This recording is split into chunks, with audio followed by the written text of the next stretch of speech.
Here we have a new 2025 Toyota Corolla Hybrid.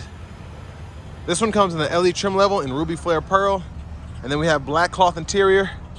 Powertrain consists of a 1.8 liter naturally aspirated 4-cylinder mated with an electric motor. And that's paired to a continuously variable transmission. 138 combined horsepower with this setup. But to the front end here, LED headlamps along with our LED daytime running lights, and the lights don't flash like that. That's just how my camera's picking them up. But I like that even on the LE here with this hybrid, you get a really nice front face that looks very premium in my opinion, but specifically with this ruby flare pearl. And down here to the wheels, these are gonna be 16-inch steel.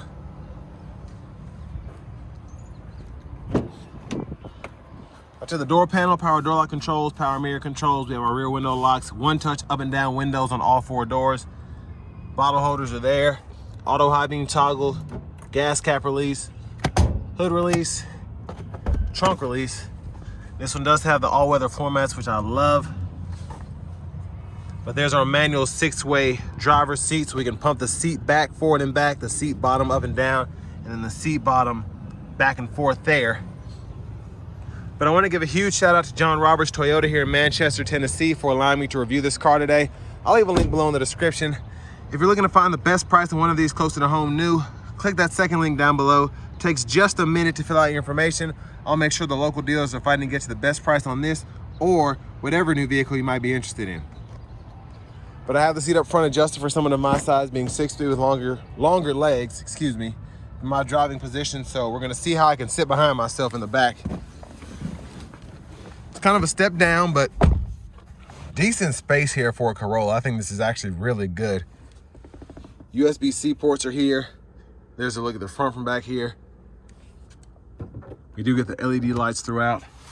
And then even on the LE, we get the middle seat that folds down for the bottle holders, and I think that's a nice touch.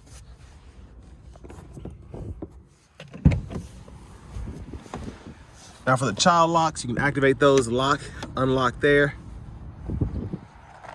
And there is your gas cap. Now before we check out the back end, I'm just gonna go straight to the trunk. So I mean, pretty good storage back here in my opinion for a vehicle this size. See if I can get the all-weather mat out of the way. Let's see what's underneath here. So there's your inflator kit right in there.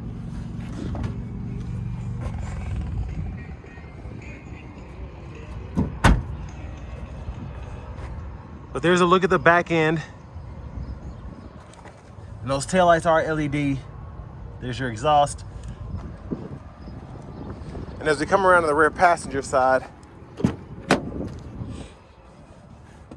your top tethers are behind the seat themselves, and then your lower anchors are right in here.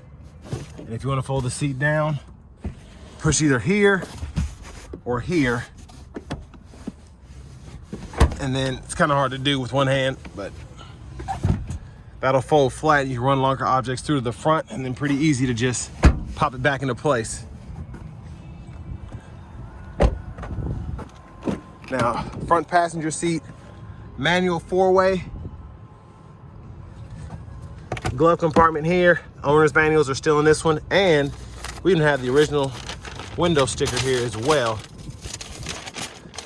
So check out these fuel economy numbers when I get to them. And that sticker price is nuts.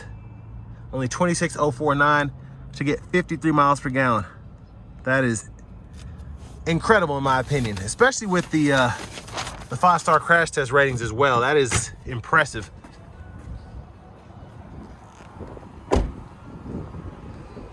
But as we come around to the front end, once again, just a quick look in the engine bay.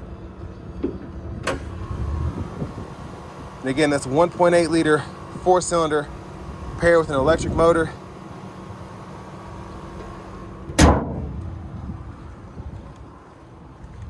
Let's show off these turn signals.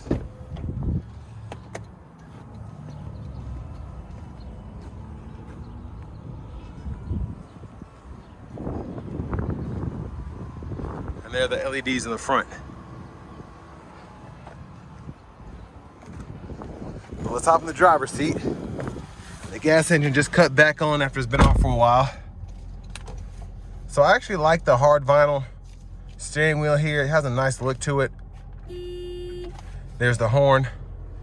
Now over to the radio, we do have the option to use the Drive Connect if you want to have the subscription and use that navigation system. But for audio, we do get Bluetooth, AM, FM, XM.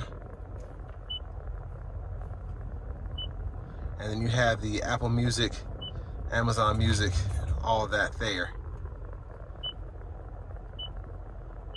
Trip info's here. My favorite thing is the energy flow, so you can see what's going on. Gas engine is going through the electric motor, and then it's also charging that battery up while we sit here. And then your settings are in here, so your general settings include language and units here, date and time, all of that.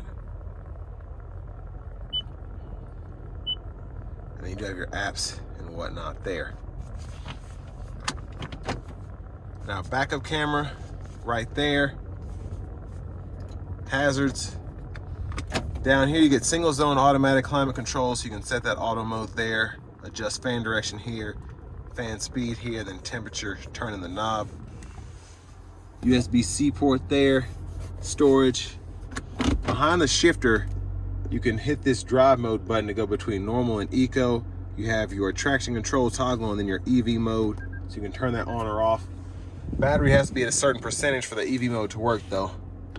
Now to put in the gear, you just pull this here, and then I'm in the engine braking now, then drive, neutral, reverse, park, automatic brake hold, then your electronic parking brake. You pull up to engage, hit the brake, press down to disengage.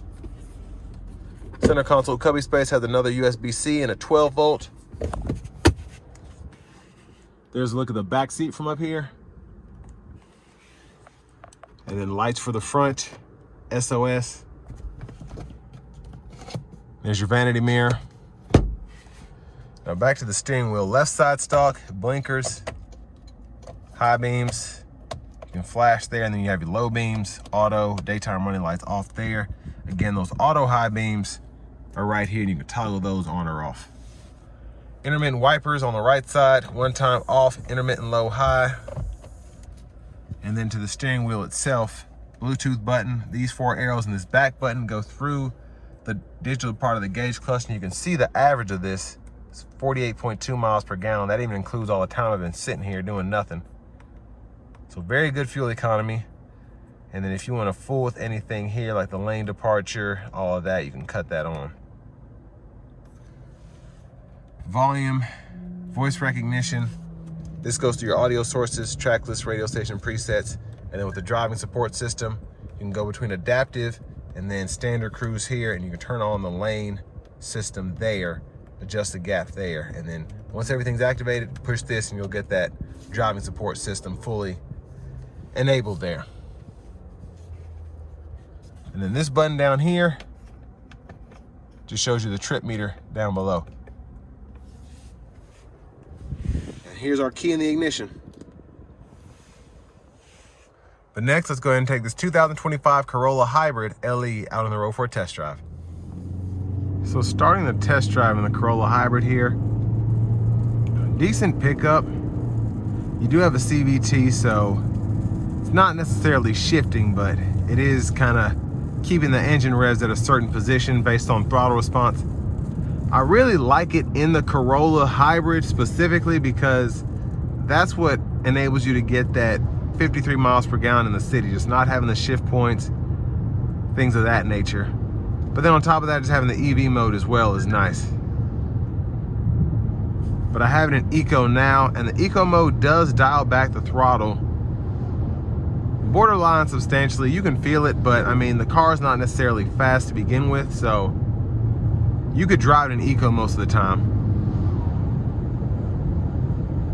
But the ease of driving of this car is what makes it such a hot seller in this market, even today, as people get away from cars and they try to go to SUVs and things of that nature. It's just a very, very easy vehicle to get behind the wheel of and go in.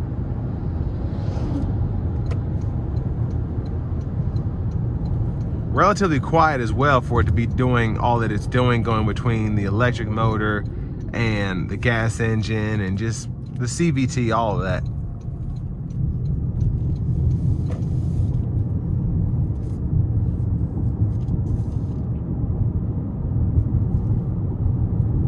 For the seat to be manual, is pretty comfortable, I think, especially because it's cloth. Visibility's fantastic.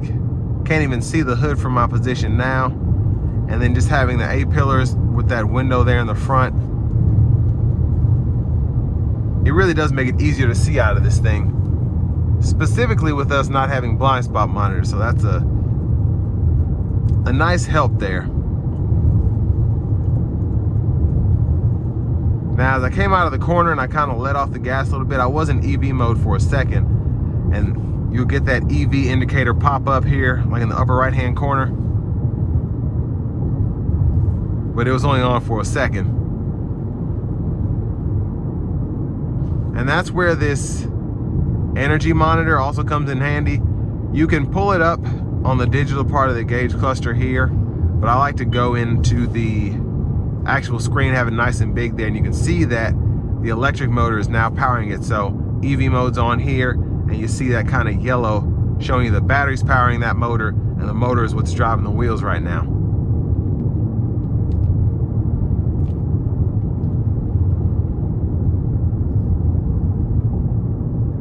But I mean, just a really good driving experience. Very, very subtle, very relaxing. And I love having this driving support system. Even on these more dull lines, it can see them a little bit, which is good because most of the systems cannot see these lines at all. But it's following them for the most part. I just wouldn't trust it. This really shines on the interstate. But two-lane highways, 4-lane highways, also does a pretty good job in as well.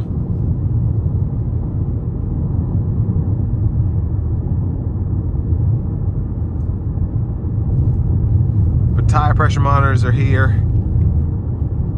And then again, that's where that energy monitor is. But for the money, I showed the window sticker in the walk around portion. For it to be around 26 grand new, it's just it's a solid car for commuting, even if you're single, or maybe it's you and another person, even if you had a kid.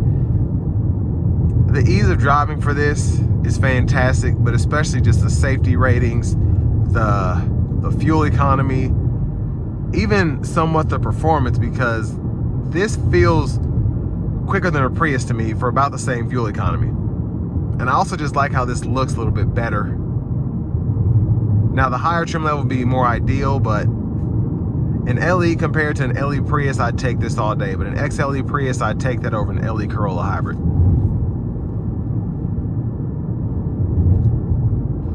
But one thing that this does have is I just feel like it feels like more of a natural car. It doesn't feel like a hybrid in any bad way. Like in the Prius, you can tell you're driving a hybrid just with the tech inside, just everything, how it looks.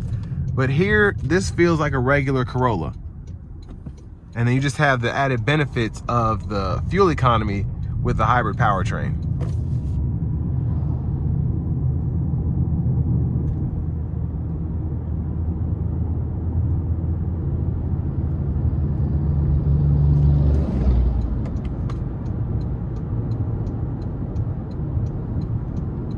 But we're gonna put it into the normal drive mode and give it a pull here. Here we go.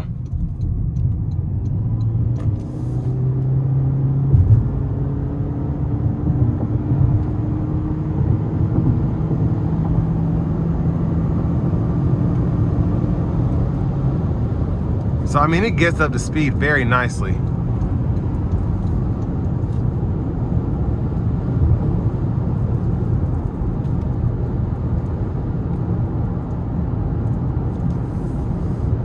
Now I do want to give one more thanks to John Roberts Toyota here in Manchester, Tennessee for allowing me to review this car today. I'll leave a link below in the description. But if you're looking to find the best price on one of these new, closer to home, click that second link down below. It takes just a minute to fill out your information, and I'll make sure the local dealers are fighting to get you the best price on this or whatever new vehicle you might be interested in. Overall, I mean, a solid car, specifically for the money here. The space in here has come such a long way opposed to, I had a 1997 Geo Prism, and that was kind of the same platform as the Corolla back in that time period. And I'd have to have my seat all the way back and nobody could sit behind me. But here, space is fantastic. But also the fuel economy is even better than what I got back in the day. And that kind of comes from having that hybrid powertrain. But even the sound acoustics in here coming down the highway are great. Road noise is not noticeable. The overall space in the driver's seat, the seat is wide enough to fit my wider stature so my legs aren't seeping over the side. It's just impressive for this to have such a small footprint.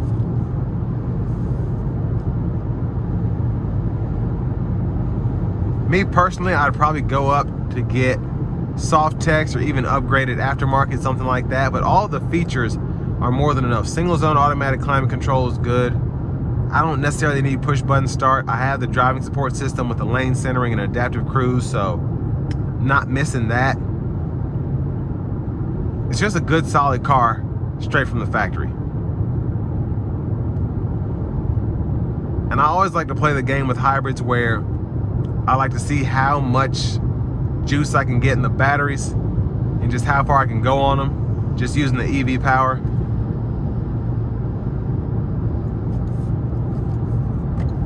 But I just think this is a really good car, just overall. But with all that being said, this will bring me to the end of my review of this 2025 Toyota Corolla Hybrid LE.